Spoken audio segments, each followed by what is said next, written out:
Tenho grandes amigos de esquerda, eles também têm coisas boas e a porta tem que ficar aberta para conversar com a oposição.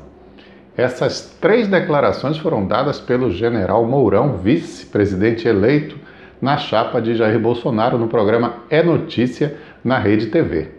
Olha, a primeira coisa, nós temos que evitar o tom belicoso das palavras, né? Entender que as pessoas têm opiniões, né? E que a opinião, às vezes, ela converge, muitas vezes não, né? Até eu cito muito o Nelson Rodrigues, que dizia que toda unanimidade é burra, né?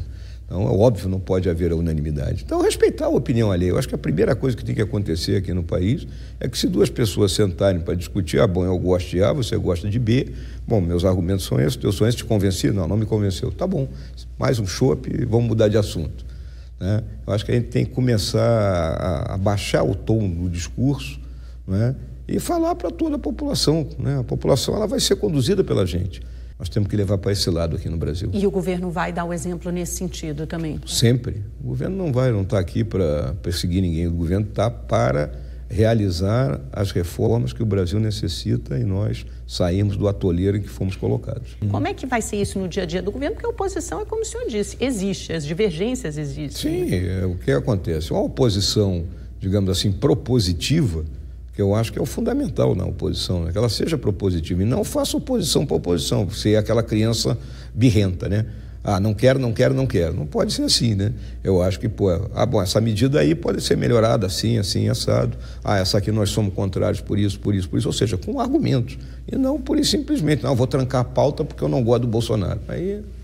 Mas aí eu pergunto assim, como civilizar essa relação entre situação e oposição depois de uma campanha tão virulenta? O senhor aqui estava fazendo uma brincadeira que eu achei ótima, que o senhor falou que o clima da campanha era te pego lá fora, né, no portão da escola. Eu julgo, né, que como é que nós temos que começar a ter um discurso com eles, né, conversar com a oposição, né? O senhor defende isso porque o Onyx Lorenzoni, que vai ser o ministro da Casa Civil do Bolsonaro, disse numa entrevista recente que não tem conversa com o PT, não tem conversa com a esquerda. Eu converso com a esquerda sem problema nenhum. Tenho grandes amigos de esquerda. O senhor acha que deve haver um diálogo, então, que é positivo para o país, que haja um diálogo sempre?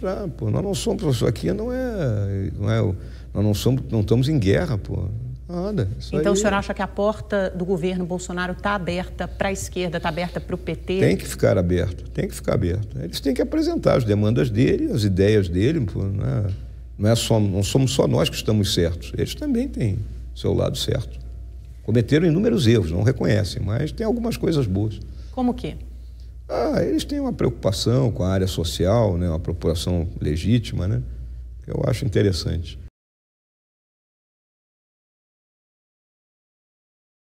Por exemplo, eu não sou mais de um tom, de um discurso mais agressivo, né? Eu acho que o Bolsonaro é político, eu não sou político, né? Ele sabe quem tem que atingir, a forma de atingir. Ele tem muito mais vivência e eu vou te dizer assim... Ele até disse que o senhor não tinha esse traquejo político, né? Que ainda precisava aprender. Eu não tenho mesmo, eu tenho que dar uma lapidada. Então ele é muito mais intuitivo nisso aí que eu.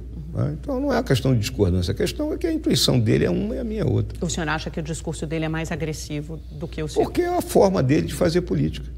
O senhor acha que ele deveria baixar um pouquinho? Ele vai baixar. Já o discurso dele ontem, esse que foi transmitido, né? Ele já foi um discurso extremamente conciliador, muito bem escrito.